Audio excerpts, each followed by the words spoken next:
Ganjam Beguniapada block अंतर्गत B नुआगाँ ठारे सृष्टि public school शुभारंभ होईछि। अधुना शिक्षा व्यवस्था रे सीबीएसई ढांचारे शिक्षा को अधिक गुरुत्व दिया जाउथिबा बेले एहाकु दृष्टि रे रखी स्वल्प खर्च रे किपरि उन्नत मानर शिक्षा छात्र छात्री पाई परिबे ताहाकु दृष्टि रे रखी एही पब्लिक स्कूल शुभारंभ होइथिबा कहिसंती कर्तृपक्ष। शुभारंभ कार्यक्रम रे पूर्वतन उपबाचस्पति रामचंद्र पंडा, विशिष्ट साहित्यिक तथा उच्चशिक्षा विभाग पूर्वतन युग्म शासन सचिव डॉक्टर हरिश्चंद्र बेहेरा, वर्षियान शिक्षाविद रामनाथ माझी, बी नुआगाँ वरिष्ठ प्रधान शिक्षक त्रिनाथ नायक नाहक, समाजसेवी अरूपानंद पट्टनायक समेत बहु छात्र छात्री प्रमुख उपस्थित रही। दक्षिण ओडिशा साहित्य सम्मेलन महासचिव दंडपाणी महापात्र अध्यक्षतार अनुष्ठित सभारे शिक्षार वास्तव धर्मी को नहीं आलोचना करथिले अतिथि।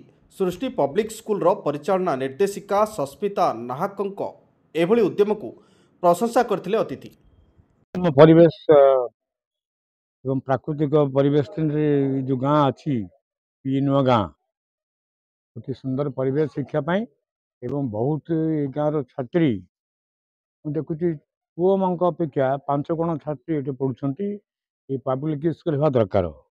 पब्लिक स्कूल होगा द्वारा ज्ञानर विकास एवं आधुनिक शिक्षा बाकी प्रयोगात्मक शिक्षा मान उच्चतर हो पार भित्तिभूमि जोगाई पब्लिक स्कूल से प्रतिष्ठा करने जाऊँगी। जो मैंने आपको करुँच स्वागत करुच्ची एवं आशा करी अनुष्ठान निश्चित भाव में भविष्य में एक उच्च आदर्श अनुष्ठान रूपे प्रतिष्ठा लाभ कर। मो ना त्रिनाथ नायक, प्रतिष्ठाता सृष्टि पब्लिक स्कूल बी नुआगाँ एवं नवहन नायक उच्च माध्यमिक विद्यालय डिग्री कॉलेज प्रतिष्ठाता। देखो शिक्षा हूँ प्रत्येक जीवन गोटे गोटे बड़ मानदंड जो माध्यम गोटे व्यक्ति निजर सामग्रिक विकास कर। शिक्षा ही एकमात्र माध्यम जहाँ माध्यम समस्त प्रकार सामाजिक आर्थिक राजनैतिक उपयुक्त उद्देश्य साधन हो पार। स्वप्न तो अनेक अच्छी।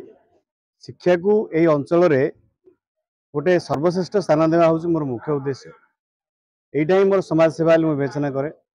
सृष्टि पब्लिक स्कूल कर मुख्य उद्देश्य है कॉलेज थे सृष्टि पब्लिक स्कूल कर मुख्य उद्देश्य है जो सीबीएसई पैटर्न बा इंग्लिश मीडियम स्कूल रे आजिकल सब चाहिदा रोचे।